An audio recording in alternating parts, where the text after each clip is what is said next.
Welcome back to the Crucible podcast. This is episode 1 of our special guests. Today we've got Eden here to talk to us about some food and stuff. For those of you who are joining us for the first time, I'm Liam. This is Rhian. And welcome to the chat. First off, Eden, please tell us who you are and why anyone should listen to anything you've got to say. Well, hello, I'm Eden. Current affairs. Yeah, excellent. Good start. I am an accredited sports nutritionist. Beautiful. Also a CrossFit coach, lover of all things CrossFit, health and fitness. Fantastic. I'm studying at university, a Masters of Nutrition and Dietetics. So at the end of next year, I'll be an accredited practicing dietitian, which is really exciting. What does that let you do more than what you can do currently with what you have? Yeah, so at the moment I can only work with low risk populations. Being a dietitian allows me to work with high risk people with like health conditions and stuff like that. Diabetes, yeah, absolutely.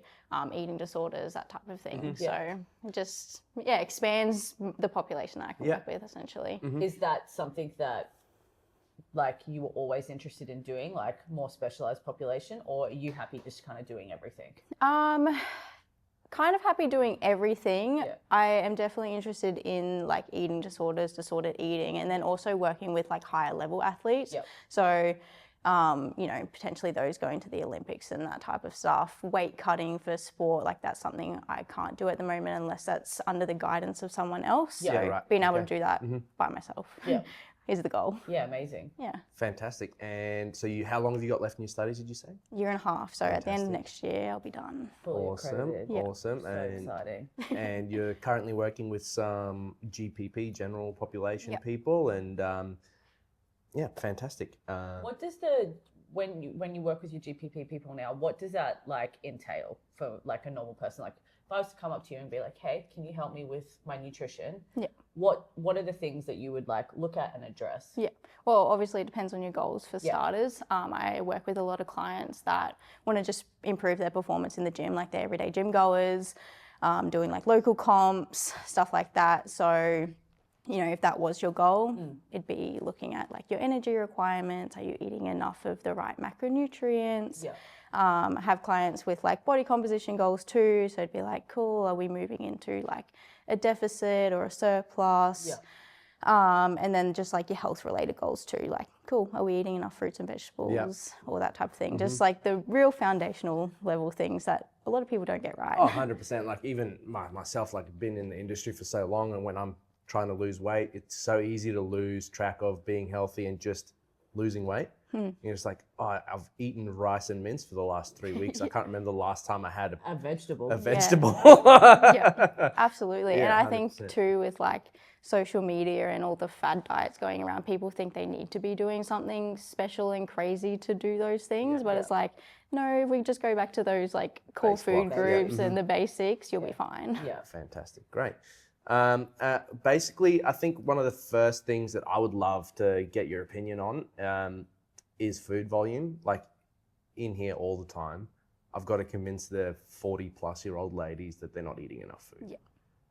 They come back and they're telling me they're eating 1,400 calories a day. And I'm like, hey, that's not even your maintenance calories. And it just they don't understand that eating more will potentially help them lose a little bit of weight. If you can kind of go into detail on like how much is, obviously depends on the person, but how you work out how much a person should eat, as well as, whether any kind of like baseline things that you would look for. So like protein intake, for example, majority of women will be eating under 100 grams of protein a day. Easily. And explaining to them, obviously, like, 2 times body weight is how is a baseline for growing and developing muscle and stuff like that. How their brains like work with that stuff is so difficult. Absolutely. But like, how do you handle those? How do you go about it? Yeah. So obviously energy requirements are so individualized, depends on, the person's age, weight, height, genetics, activity levels, etc. But most active people are under eating. I think our perception is so skewed of what a normal amount of food is, especially for women. I feel like 100%. the second we come out of the womb, it's shoved down our throat that, you know, you need to eat as little as possible, etc. I feel like that narrative is changing, but it's still there.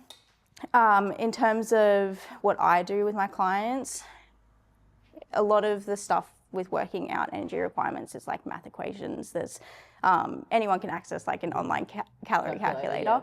And that's usually where I'd point people if they didn't want to work with someone. I'd be like, cool, so is that working out their basal metabolic rate? That's what you're doing? Yeah, but there's also calculators that do encompass adding in like the activity level on top of that. And they're not perfect. And you know, even when I do the calculations, I've worked with a number of clients, I still get it wrong sometimes. And I think that's where you've just got to do a bit of trial and error. 100%. It's like, cool, if you then go away and count your calories, track your changes over a couple of weeks, what's your weight doing? If it's increasing, obviously you're eating too much. If it's dropping, you're not eating enough. So you've got to play around with it for a little bit once you find sort of that stable weight. And you're like, cool, this is probably my baseline. Just in saying that, so a lot of the time I have experienced in the wild where women will in fact be eating not enough and they're gaining weight. What is the science behind this, or do you have any experience with like the fact that they're in such a deficit that the weight is actually adding on instead of like losing the weight? You know, you kind of get to a point where you're eating so little, we can no longer. You've been in a deficit for 6 years. Absolutely. Well, the thing with like our metabolism is it adapts. At the end of the day, our metabolism is just trying to protect us. Coming back to like history and, you know, our ancestors and stuff, like your body's going to preserve energy if you aren't giving your body enough. So it will downregulate. The beautiful thing there is though, if you do increase your intake over time, your metabolism will adapt in the other direction.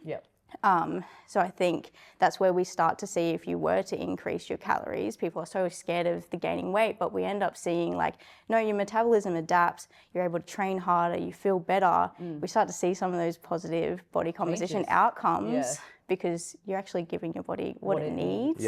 That's what I always say. I'm like, when you give your body what it needs, it doesn't need to hold on to Exactly. It's not 100%. Freaking out. It is. It's literally just trying to save you, conserve energy. Because it's trying to like, not let you die. This chick is starving me. Like, I've got to down-regulate everything just to stay alive. So I haven't had more than 1,000 calories in 2 years. Exactly. And also personally, I'm a big binge eater. So I get like a very big myself. I'm really good at restricting myself for a period of time, and then it comes to like for the fourth Friday of a month, and I have 6,000 calories, and then that's how you stitch yourself up in the end by under eating constantly, right? Like, but just in general, do you have kind of any like, if someone comes to you just like in a nutshell, if you're looking at my macronutrients, what's a good guideline for me to like kind of live by? Yeah, absolutely. So once we get the energy intake sorted, we'll then look at the macronutrients. Protein is probably the big one to start with. For active individuals, I'll look at that sort of 1.6 to 2.2 grams per kilogram of body weight is a good guideline. Would you start on the lower end and then work your way up? Or? Depends where someone's currently at. If someone's already eating such a small amount of protein, I probably will start in the lower end because there's no way I'm going to jump them all the way up to 2.2. They're just not going to do it. They just won't do it. It's going to be impossible. So definitely start on the lower end and then build up over time. But then there's also nothing wrong with staying on that lower end too. Going above that 2.2, it doesn't really have any extra benefits to that. Is there any negative effects of consuming that much protein, or does like over 2.2, like what ends up happening at that point? Yeah, so there isn't any really extra gains in muscle. The return of investment isn't great. And you're probably displacing your other important macronutrients at that point. So obviously protein is important, but so are your carbohydrates and fats as well. So if you're taking them to add more protein, but it's not really doing anything, but you're taking them from your carbohydrates or something like that. Yeah, and that's where people get it wrong. I feel like at the moment, everyone's so fixated on protein. Like everything's marketed as protein. High protein this, high protein that. Milk. Literally, I think they've just released some like high protein chicken or high protein ham, and I was Yeah. like, What? Hey. pretty sure these already were high protein, protein. but okay. Sure, cool. So it's all just marketing. But because of that, people forget about your carbohydrates, your protein, your fat. fats. So, and obviously when you're exercising, carbohydrates are so important. And that's where we'd look to next. So after we sort out, those protein requirements and we're hitting those targets, we'll look at your training load, your training intensity, and from there work out your carbohydrate requirements. Obviously, the more that you're training and the more intense your training is, the more carbohydrates you're going to need. Yep. That is our body's preferred fuel source. For sort of like your lower end, like maybe an hour sort of session a day, we're looking at that 3 to 5 grams of carbs per kilogram of body weight. Yep. That could go up to anywhere to 8 to 12 grams per kilogram of body weight for something like your endurance athletes and people training multiple times a day. Yeah. So that's a lot of carbohydrates. Yeah, that's a lot of carbs. So many. But obviously that's adjusted based on your activity level. Absolutely, absolutely. And where you are, and then you will progressively build on that. Yeah. Exactly. Yeah. Exactly. And I think the biggest thing to remember there is like, hey, if your training volume is increasing, you need to increase your carbs alongside that, right? Yeah. So much, yeah. Yeah.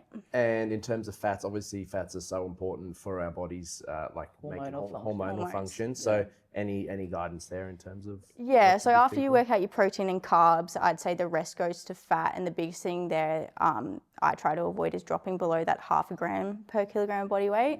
And that does happen. It does, it does, especially if you are focusing too heavily on the other two. Yeah. So my biggest recommendation is not dropping below that. Even for women who might be having some hormonal issues, not below that 0.8 is a good guide as well. So if you're staying above those ranges. So basically, for example, I weigh 65 kilos, so nothing kind of below 60 grams. No, so it'd be half of that. So it'd be like 30 grams. 30 grams. Yes, Between 30 and 50 grams. 30 and 50 grams, yeah. Yeah. And you can absolutely go higher. I just wouldn't go lower lower than that. Yeah, that's what I meant. So like, for example, if you're a 65 kilo person, that's kind of the limit to where you would drop to. Yeah, cool. Absolutely. Oh, that 100% makes heaps of sense. And there's a little bit of guidance for everyone listening, like between 1.6 and 2.2 grams per kilo for protein. Did you say between 3 and 5? If you are doing that sort of 1 hour of training. So most people are training for an hour 3 or 4 times a week. Yeah. Would be saying between 3 and 5 grams of carbs per body weight, and then nothing under half for your fats. Cool, fantastic. That's really good, a bit of guidance there, and the fats are obviously super important for your bodily functions because. Specifically, can you talk about how carbohydrates impact your training? So obviously the same thing, like a conversation that I'm constantly having with women is like, you have to eat carbs around training. And they're like, I'm allergic to carbohydrates. And I'm like, you're not. You're not. So maybe to give them like a better understanding of how the carbohydrates actually affect your training, and when we don't have that, what can happen? Yeah, absolutely. So above a certain intensity, around that 65%, carbohydrates become our preferred fuel source for exercise. So if you're not eating enough of them, exercise is going to be pretty hard. I say the intensity thing because a lot of people say, oh, well, I'm fat adapted. I use fat as an energy source. Above a certain intensity. You can't? You can, but it's not as efficient. Yep. So because of that, intensity has to drop at that point. You can't actually push harder because your body can't create that energy fast enough. Fat takes a lot of time to break down into the fuel source it needs for energy. Whereas carbs are quickly available, broken down faster, more efficient, creating that ATP that our body needs for exercise. So that's where people get it wrong. It's like, yeah, cool, you can use fat for a fuel source, but that's at our lower intensity exercise. At rest, we'd be using fat right now as our fuel source. But if we were to get around and start exercising, our body's like, carbs. Yep, 100%. We store carbohydrates in our muscles and liver as glycogen, so it's there ready to go for exercise if we weren't eating But again, if you're not eating enough carbohydrates, you're not storing it. Yeah. Okay. Typically, I'd recommend for my clients is like before a session, sort of that 30 to 60 minutes before, we're having some like simple digest carbohydrates, and that goes straight into the bloodstream, ready for the muscles to use. So what is a simple digest carbohydrate for your layman? Say you're training at 5 a.m. because that's the biggest issue is the 5 a.m. ladies. They're like, I don't want to eat that early. They just train on an empty stomach. What is like my mum, she comes in at 5 a.m. She'll have a handful of nuts, and I'm like, hey, mum, Yeah. that's like the worst thing you can have. That's not going to help anything. Yeah, absolutely. And people are like, oh, I can't eat before training, it upsets my stomach, when a lot of the time you're eating the wrong things before training, right? So that's why the simple carbohydrates are so important, because they are digested quicker, they sit nicer in your stomach. So it'd be things like fruit juice, dried fruit, a banana, maybe some honey on toast, crumpets, that type of thing. Something that's low in your fiber and your protein and your fats as well, because those things do take long to digest. So something like, I do see it all the time, someone has a nut bar or some nuts before training. Or even like, a protein shake. Or a protein like, shake. Hey. Yes, and it's like, where are the carbs? These things are going to sit so heavy in your stomach, and they're doing nothing for you from an energy point of view. 100%. So yeah, lollies even are a great option. I know some people don't love that early in the morning. Yeah, it's like, you might not want to eat lollies at 5 a.m. in the morning, but I mean, twist my arm. Yeah, literally. I'm Banana like, and honey on breakfast of toast. champions. Banana and honey on toast sounds like a great or even solution just to like me. some fruit juice if you can't handle Stomach food. solids. Yeah. Even I like the baby food pouches. Yeah. So good. And I think a bigger thing too is like, obviously eating that early is hard for some people. Your stomach is a muscle and you can train it. So starting small and building up over time, you'll get to a point where you can be eating quite a bit before training and it'll sit fine. Fantastic. Yeah, That I think I makes heaps told of someone what I ate at 4:30 in the morning. And they're like, what? They were like, how do you eat that much food? I was like, because I'm used to it. Yeah. I'm used to it. I'm waking up and I eat as soon as I wake up. And so it's just, I'm okay. Yeah. But yeah, it does take a little bit of practice. You just have to train your gut. Yeah. And on the other end of things, after training, as well as like, let's say, the rest of your day, what does that kind of look like? Like, you've had a hard session. We'll stick with the 5 a.m. people. Yep. They've trained. What's the rest of their day of food kind of ideally look like? Yeah. I think the biggest thing is getting in something after training. The timing doesn't necessarily matter unless you're training again that day within close proximity to that first session you had. But I usually recommend within 90 minutes, try and get something in for most people. Something being a full meal? Not necessarily. With post-training, obviously, the goal is recovering from that session, and we look at 3 components. We call it the 3 R's of recovery. So you've got your refuel, your rehydrate, and your repair. So refueling with carbohydrates. So again, you've just burned through that muscle glycogen. You need to top that up, so making sure you're having something with some carbohydrates there. Repairing with protein. So you've just broken down your muscle. We want to supply the muscle with those amino acids from a protein source. And then rehydrating with some fluids. Okay, you've sweated, you've lost fluids, you want to rehydrate with something like water, sports drink, milk, that type of thing. So full meal, great if you can. If you're in a rush to go somewhere, there's heaps of convenient things. One of my favorite recommendations to clients is like a chalky milk. One of those protein milks. I mean, you're ticking all boxes with that. It's got the carbs, the protein, and the hydration all in one. So if you are in a rush, that's probably best bang for buck. Love a chalky milk. Oh, same. We do have a fridge full of them in the gym at all times. Cool, awesome. So that basically covers before and after training, and then for the rest of the day. Did you ever recommend any specific timings between meals, or obviously it's different for everyone with work? You've heard the whole bodybuilding thing, like eat every 3 hours. How relative and important is that actually, regardless of whether you've trained that day or not? Yeah. Again, person dependent and preference dependent. Always. But I typically recommend from an energy point of view and a recovery point of view, eating at least every 3 to 4 hours. So it might be your main 3 meals with a snack in between. And then if we're wanting to maximize recovery from training, spreading out your protein evenly across the day too. So getting protein into your main meals, but also a little bit into snacks. And what that does is triggers what we call muscle protein synthesis, so the building of muscle. And we see in the research that that is optimized when you are spreading out that protein rather than having a meal with like 80 grams in it. Yes. And typically what we see is people have such a low protein breakfast and then cram all of their protein into dinner at the end of the day. So I think if you're able to spread that out throughout the day, perfect. And then obviously too, from an energy point of view, just supplying your brain and your body with a constant fuel source from carbohydrates as well. Yeah. Cool. One of the things that I constantly struggle with when it comes to women is like, not women, people in general, everyone, just eating in general, is even that, like that same thing, like let's say they don't train at 5 a.m., let's say they train at 10 a.m. and they'll wake up and they'll have a coffee and then they'll have no protein and then, you know, they might have a bit of yogurt or something like that.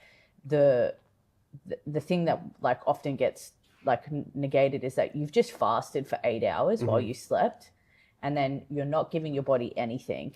And then you're asking it to then go and perform. And it's like trying to get them out of the habit of, you know, thinking that that's the way that things are meant to be. And it's like, you know, everything that you talk about and that you post is very much about how carbohydrates are not our enemy, but also like, you know, eating an appropriate amount of food while you're training, or like even, like you said before, after or even during training. Like if you have a 2-hour long training session, which some guys here do, they have weightlifting sessions that go for 2 hours and they get 45 minutes in and they're like, oh, I'm cooked. They hit a wall, right? And I'm like, if you've come in and you haven't eaten for 4 hours before you got here, like you train in the afternoon, you haven't eaten for 4 hours before you got here, and then you're asking, it's crazy how much that can affect them. So we have a lot of guys that eat the baby food during their training. Lollies, same thing.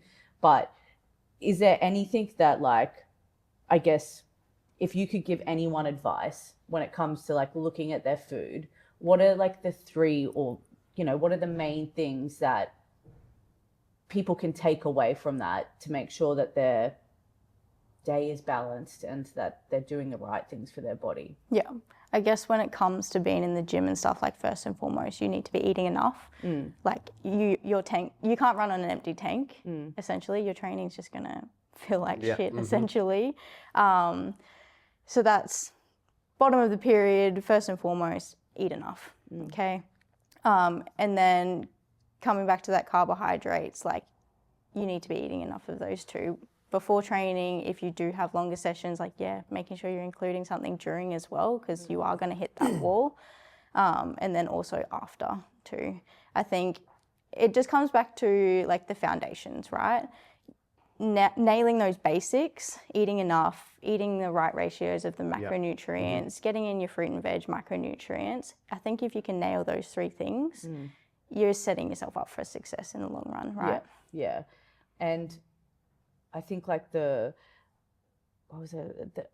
want people to, when they think about nutrition, like not to constantly think about just what it does for how they look, but like hormonally, like how it can affect your sleep, how it can. So what are some things that like have you experienced, like when I have women going through menopause or something like that, they're eating 1,000 calories a day and then they're like, I'm waking up 87 times a night. And I'm like, because what you eat affects your hormones and all of those things. What are some things that you've seen that can, or like you can talk about in regards to how food can affect your hormones? Well, first and foremost, under eating too much can have a negative effect on your hormones. So long term, we see drops in testosterone in men, drops in estrogen in women. And then that comes with an array of other health problems related to like bone health, heart health, your mood, menstrual disturbances, etc. Again, if you're dropping food too low, your fats are probably too low as well. I feel like fats are a little bit demonized too. So much. So if they are too low, you know, they're the building blocks of our hormones. So if you're not having enough of those, hormones are going to plummet as well. eating enough too puts your body in a state of stress, okay? Obviously, training is a stressor too, so you're just compounding this stress on your body, which is obviously going to have a flow-on effect to other areas of your life. Yeah. And then under-eating too is going to affect things like your sleep, okay? And then that has a flow-on effect too. If you have a shit sleep, that's going to impact your hormones, which is going to impact your eating, and it's just this vicious cycle, right? Yeah. I find that as women in particular get older, that the food intake drops, the side effects of it increase, and trying to get them, because they're a generation where it was like have a coffee and eat air for the rest of the day. And then some white wine. And then have a Chardonnay. You're like, hey, we have to change this. We have to change this. 100%. But I think that's what I wanted people to get from you, is that not only like is it going to affect your hormonal health, your physical health, like eating enough and make sure you're doing the right things by your body 100%. Can affect so much stuff. Like at no point do you want to say, hey, it's not just about your problems. weight. Your problems aren't made up, but this could be contributing. Like obviously, yes, you're going through menopause, but if you are eating better and eating enough, these symptoms could be halved. It's not going to take them away. Chance. It's not going to take them away necessarily, but you're giving someone an opportunity to like just fueling yourself. And I think people get to menopause too and just slash their calories so much because they're so scared about putting on weight. Yes, we're fair enough. Yeah, and then it ends up just backfiring. And that's what I wanted to like. I wanted people to understand is it's like just because you're going through menopause and then you've got your hormonal fluctuation is changing and everything's changing, or you might find that you're gaining a little bit of weight. The answer isn't to reduce how much you're eating. It's to actually take better care of what you're putting into your body, because that's going to be the thing that gives you the best chance to manage those symptoms. Yeah, and at the end of the day, like obviously, yes, there are changes in the hormones and they are associated with, making fat loss harder. Yeah. But I think it's the slashing the calories, which impacts your hormones, impacts your sleep, which then impacts the habits, your eating, your training. That's going to flow on effect. It's a flow on effect, and it's those things that lead to the weight gain rather than necessarily the hormones. Yeah, absolutely. Yeah, 100%. Yeah, that's awesome. Just kind of moving on to the next piece is obviously someone can't be in a deficit all year long, and they also can't be in a big surplus all year long. What is like a year of someone going through training and food? What would you think is a typical like structure to follow, like a growth phase, a cut-in phase, a maintenance phase? Like what does that kind of look like in your like professional opinion? What should someone's year kind of look like? Yeah, okay. For most GPP. Normal people. I think first and foremost, most people should focus on eating at maintenance and finding that baseline first, because I think our perception of what eating a normal amount is so skewed, as I mentioned 100%. Before. So I think so many body composition changes can happen at the maintenance phase. I feel like it's so underrated. Everyone's just like, I need to be cutting or bulking. There's no in between. No, maintenance is like where it's at. It is. You want to be eating as much as you possibly can and either like just dropping a little bit of weight or not putting on any. Yeah, absolutely. So I'd recommend hanging out there for a little while, getting used to that baseline, especially if you have been under eating. What's a little while, like months? Person dependent. Yeah. But it depends how long someone has been dieting for in the past. Let's say you've got, I know this is all metaphorical. Please don't take any of this literally. We just like brainstorming, but it's like we talk about getting people to a maintenance. Yeah. Let's say you have somebody that's eating 1,500 calories. What is the best way to find out what my maintenance would be? Yeah. So either the calorie calculators online. Yeah. Come see a nutrition professional. Preferably that one.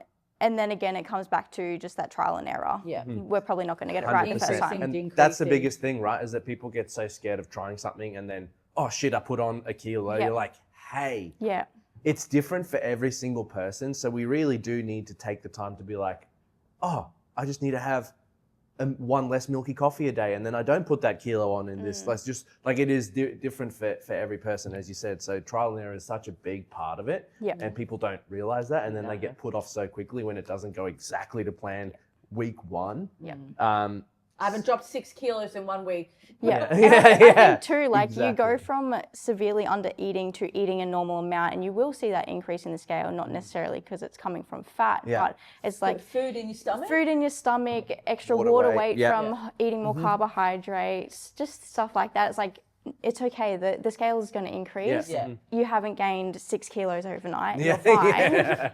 And there's also, you know, when we're at a maintenance phase long term, and you might not necessarily even see the scales change, but like you said, your body composition will change. Yes. Because you're feeding it enough to put muscle on, and then you're dropping body fat because you're giving your body everything it needs. It's putting on muscle. It's burning more calories at like a sedentary state. You know, like there are so many amazing things that can happen at just maintenance. Yeah, absolutely. Well, you're giving your body the energy it needs to train hard, right? Yeah. If you're training harder long term, you're going to see those 100%. favorable changes. Yeah, that makes heaps of sense. So I'd recommend people hang out there for a little while. Yeah. Again, person dependent. I think it also, I feel like relationship with food matters too. I feel like maintenance is a good place to be where you can really, you know, have a bit of flexibility to go out and eat and include some fun foods and really heal that relationship with food. And I feel like that's so important before, say, moving into something like a deficit. In terms of a deficit, not slashing calories too heavily is the first and foremost. So I'd usually recommend maybe like 300 to 500 calorie Definitely, deficit. you don't actually need as much as you think you do. Like, People are like, oh, I'm eating 2,500 calories. I'm going to go down to 1,800. yeah, like, dude, You probably please just slow down. Do the same thing at like 2,200. Yeah, Absolutely. And it's like, is that going to be sustainable long term, right? So small, the slow approach is better. You're going to be more likely to keep that weight off long term. With my clients, I don't necessarily go longer than 12 weeks in a cut. Yeah, awesome. If we do, that's when we're implementing things like diet breaks. Yeah. So sort of 1 to 2 weeks at maintenance phase again before entering that Another next cycle. Yeah. But again, largely depends on the person, how much weight they have to lose. Yeah, 100%. For a surplus, again, keeping that surplus relatively small. No dirty bulks. No dirty bulks. I just, like you said about your relationship with food, I just don't know how positive that makes your relationship with food, right? Absolutely. And you end up binge eating or doing something that, you know, like is not a habit that you want to repeat. Exactly, because then when you're cutting back to maintenance or a deficit, it makes that transition so much harder. So much harder. So much harder. And eating, the bigger the surplus doesn't necessarily lead to bigger muscle gains. You're just packing on more fat at that point, right? So we obviously want to minimize that as much as possible, and that's where something like a 200 to 300 calorie surplus is going to be plenty. And again, probably around that 12 to 15 week mark before you bring them back. Yeah, or what? absolutely. Yeah. And Depending on, what type of training you're doing or why you're doing the bulk. For sure. And again, like if you did want to minimize that fat gain, introducing like 1 to 2 weeks somewhere in the period where you're going into a bit of a cut or maintenance. Deficit, Yeah. Fantastic. I think one thing I wanted to, which we always get ultimately like the calories in versus calories out, right? Everyone's like, as long as your calories out are lower than your energy or like you'll be in a deficit, like as long as you're expending more energy than you're consuming, you will lose weight. But that's not always necessarily the case, right? Like you have to be at like a maintenance for a period of time where your body is in a healthy position and you have a good relationship with food. Yeah, well, that's where we talked about your metabolism recovering from an extended period of time in deficit. Yeah. Which is like the same thing, like because that we talk about things that are always come up on social media, and they're like, I'm like, I know plenty of women that if I applied that theory to them, it would not work because they haven't even hit their maintenance yet. Yeah. Yes. Yeah. Well, it makes it so hard to do a cut or something when your maintenance is 1,400 because you've been dieting for your whole life and your metabolism is just so down-regulated. And it's always that person's like, I've lost 40 kilos, but I just can't lose the last 10. It's like, yeah, dude, you've been in a deficit for 4 years. Long, We Yeah. need to find a new maintenance for you. Absolutely. And I think as I've mentioned, like your metabolism adapts, and it adapts quite quickly. Like within weeks, I think people are like, "Oh, I've destroyed my metabolism. It's going to take years to repair." It's like, no, if you just spend a couple of weeks back at maintenance, being consistent, you'd be surprised with how quickly like it does just adapt back up. I mean, that makes heaps of sense. And I think that's also like that's a good thing to like end on. Like your metabolism is a lot more like like reliable and can repair and like build back up a lot quicker than you give it credit for. Absolutely. Yeah, 100%. People get carried away, and then the other thing that happens all the time is people go from like a long time in a deficit to just being in this huge surplus. That's me for sure. I get diet fatigue after 12 weeks, and then I'm like eating everything. I'm going to eat whatever I want, and then I'm in a 800 calorie a day surplus. You just undo all your hard work like that, and it's in your brain. You're like, oh yeah, I'm putting on muscle. You're not putting on muscle at 800 calorie surplus. No. And that's why maintenance is so underrated. I'm like, everyone just hang out there for a bit, please. Maintenance is where it's at. And the goal is to make that maintenance calories as high as you can, right? Absolutely. So that means higher daily energy expenditure as well as higher muscle mass is such a big thing. And you can't build muscle without eating enough. So we keep coming back to the same thing. You could eat all the protein in the world, but if you're in a deficit, I'm sorry to break it to you. You're not going to putting on muscle. This kind of leads into the next part. I think we've covered it a little bit. Does that approach change for you at all depending, I mean, I think it would, as you've said a couple of times, depending on what the person is doing for training. So obviously yourself, you're doing 4 hours of CrossFit a day versus someone doing a 2-hour weightlifting session. How do you tell someone who hasn't gone to see someone and spent time working out? I was like, what does that look like depending on what you're doing? Sam, behind the camera, everyone. He goes for 4 times a week. He goes for a bike ride. Does that change what he should eat if he doesn't go for the bike ride? Yeah. Short answer, yes. Obviously, depending on your exercise, like your energy requirements are going to be different. Me training multiple times a day, multiple hours a day for CrossFit is going to be different to a 2-hour weightlifting session, right? My energy requirement is going to be higher, and so are my carbohydrate requirements. And that's the big thing, is mostly the carbohydrate requirement. Yes, absolutely. Protein targets pretty much the same. I'd keep it in that range mentioned previously. And then obviously just nailing those basics of energy requirements first, eating enough first and foremost, your macronutrients, fruits, veg, whole grains, all of that. But yeah, the biggest thing that changes between sports is how much you're eating energy-wise and then how many carbohydrates you need to consume. Based on the effort Absolutely. of your activity. And as we said, now 3 or 4 times, I think the only way you can really figure that out is through trial and error, right? Pretty much. Yeah. And then those targets. Yeah, and being at maintenance. And being at maintenance. Moral of the story today, be at maintenance. Yeah, so basically Maintenance. you're trying to find your maintenance, and that could be higher if you're training More. CrossFit 6 hours a day versus doing some squats and sitting down in between each set. So It does look different. Yeah. It does look different. Yeah, you're not going to... So like when we have like that kind of blanket statement of women being like, you have, if you went up to, let's say there's 30 women in a CrossFit class, I bet if you went up to them, 20 of them would say they're eating 1,800 calories. Again, because it's so individual and it's dependent on how much you're training, how much effort are you, like that's not an amount for every single person. Yeah, absolutely. Yeah, there's no number. There's no number. And And like the same. There's no magic number. Yeah, 2 people would go to the same CrossFit session in our class. One of them go there for chats and their intensity is so low, right? Compared to someone who's pushing hard, they're redlining the whole time. Like even their requirements are different, right? Yeah, even though they're doing the same type of training, it's all about your energy expenditure, really. Also, like we could weigh the same. You could be like 12% body fat with 60 kilos of muscle, and I could be 15% body fat with 55 kilos of muscle. You're going to burn energy more efficiently than I am. Yep. But we weigh the same. So it's different for everyone. That's why, like, when people are like, oh yeah, I'm following this basic, it's not. It's something that you need to work on with this specific person that you can like customize to what you're doing in your life for you. There is no blanket rule. Yeah.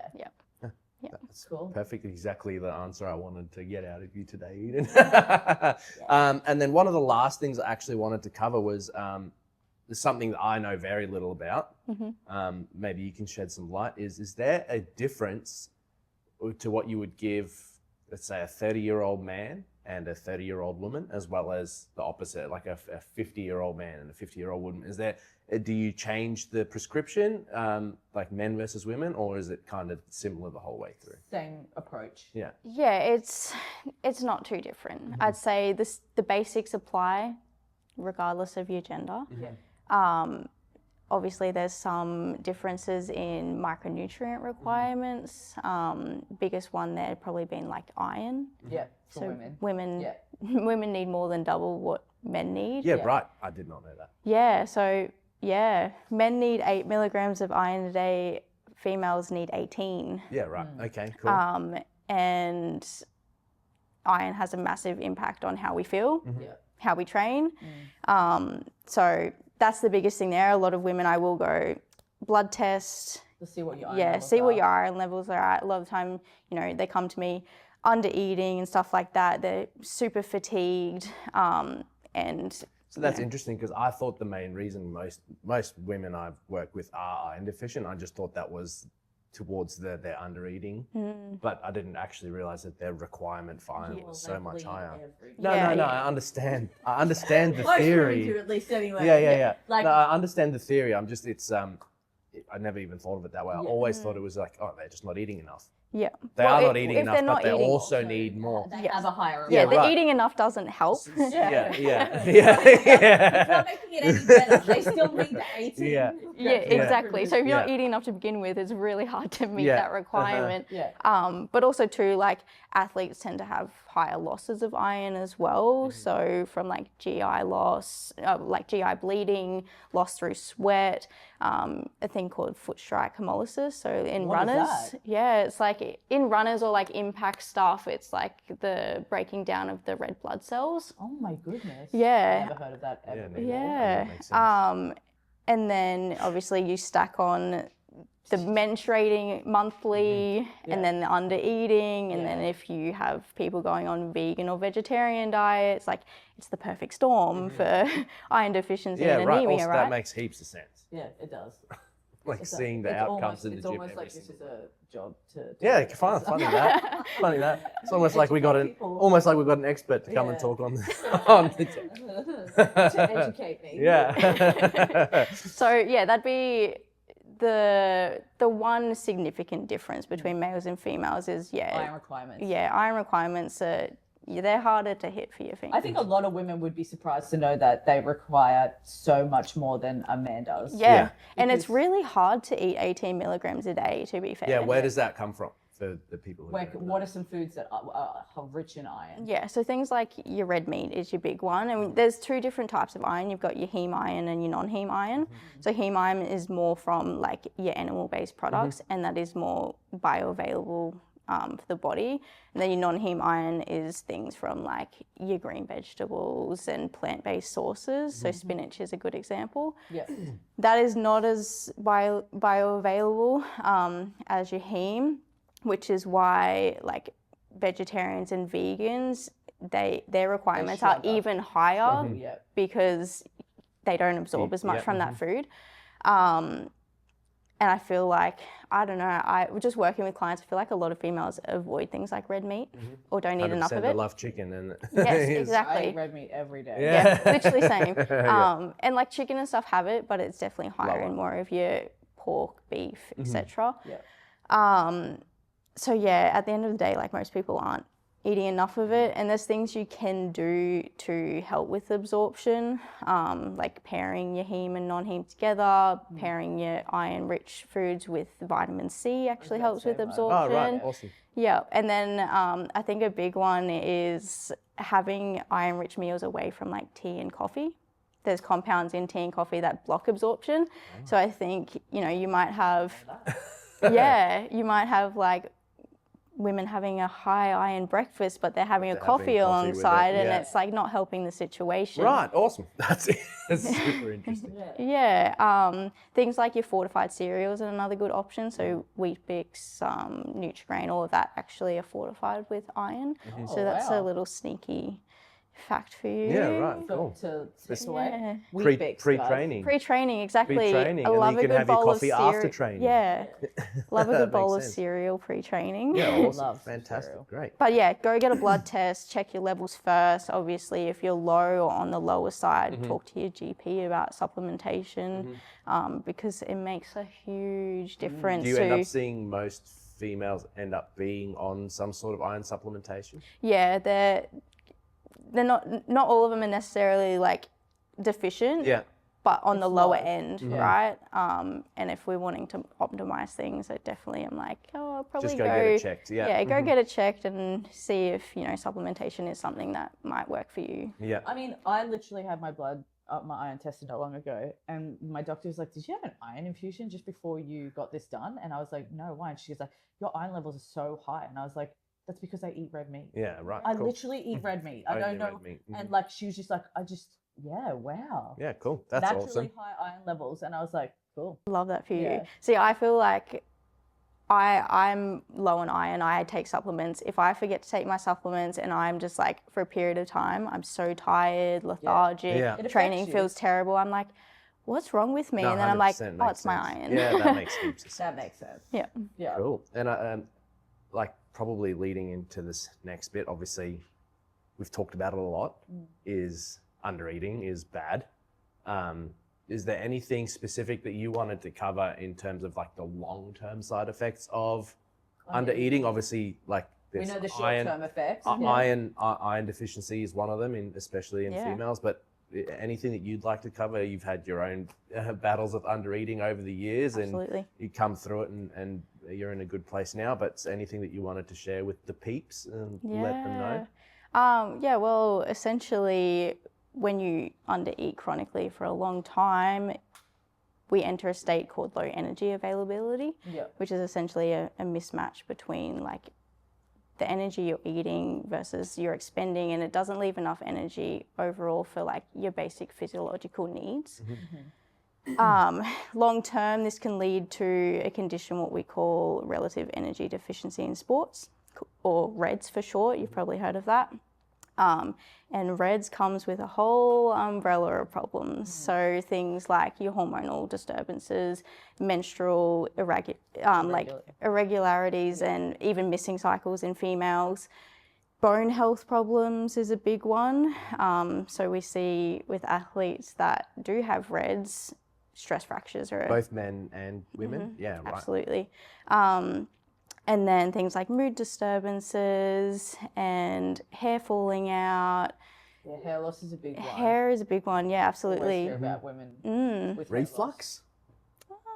Yes, because we can get like GI gut upset because obviously coming back to your body downregulates non-essential functions in the body, which is why women lose their periods because reproduction is not essential. Like, we can't make a baby. Yeah. Exactly. Your body doesn't feel safe, and digestion is one of them. Your body downregulates digestion, and I see this so often as people come to me with, tummy issues, bloating, IBS, and it's like, no, you don't need a juice cleanse. No, you don't need this special diet. Like, you just need to eat enough. Juice cleanse every time. Juice cleanse. The amount of time I've heard juice cleanse, I'm like, please. Yeah, 100%. I've never done a juice cleanse in my life. Yeah. No, I'm like, Yeah. But and then obviously you increase risk of injury and illness to decrease adaptations to training long term, decrease performance as well. Yeah. So it's not just the performance side of things that suffers, like your health does too. Yeah. And it worries me for the future generation with social media and stuff, and that whole skinny talk trending is like, oh, everybody taking Retta. It's terrible. And like in your teenage and 20s and 30s, like they're our peak bone building years. And it's like, if we're just spending those years dieting and under-eating, like everyone's going to be ending up with osteoporosis later on in life, right? I do feel like we're going to have a very big osteoporosis epidemic. I mean, it's already a thing. Yeah, it's high. But like for the girls that are like that 20 to 30 years 100%. old right now, who are, everyone's taking peptides, doing whatever they're doing, and they're just like not eating, not training properly. And you just, it's 100%. so scary. Yeah, it is so scary. It makes me so scared. Yeah. But in saying that, like, I do see a lot of backlash on the skinny top side of things at the moment. Like, I feel like a lot of women are getting into strength training and prioritizing being strong over skinny, which is so awesome to see. But yeah, it's also sometimes feel like it's a process. It's a process, and you know, I feel like I'm fighting a losing battle sometimes. With, you know, you've got big influencers with huge followings that are spreading this misinformation, and young girls are seeing it online. Not even just girls, like young boys too. No, 100%. Yeah. The amount of young boys just having carnivore diets is insane to me. Like, hey, bro, you need to eat some food. Or like getting on steroids at 18. Yeah. Like, you're at your peak. You don't need them. Yeah, literally. You're already on steroids. Apparently to everyone, you're doing good. Absolutely. So yeah, it is scary to think about, but I think that's my purpose is obviously to educate as many people as possible about the risk of underfueling long term and how, you know, that is going to affect you later on in life. We can't see the effects that it's having right now, but they will show up later on. So it's super important to avoid them now. Yeah. Cool. Good. Awesome. I think that's all the things that we wanted to talk really about. Thank you so much for coming on. Just before we finish up, that's your camera over there. Look at it, have a talk about your services, where they can find you, what you specialize in. Go, talk to the camera. Cool. I guess the best place to find me is on Instagram. So at activewithEden. I predominantly work with your everyday gym goers to help them fuel for performance. Anyone with body composition goals, anyone that's wanting to just feel normal around food. So if that's something you're interested in getting help with, shoot me a message on Instagram and we can get chatting. Yay! Awesome. Thank you guys very much, and we will see you on episode 3.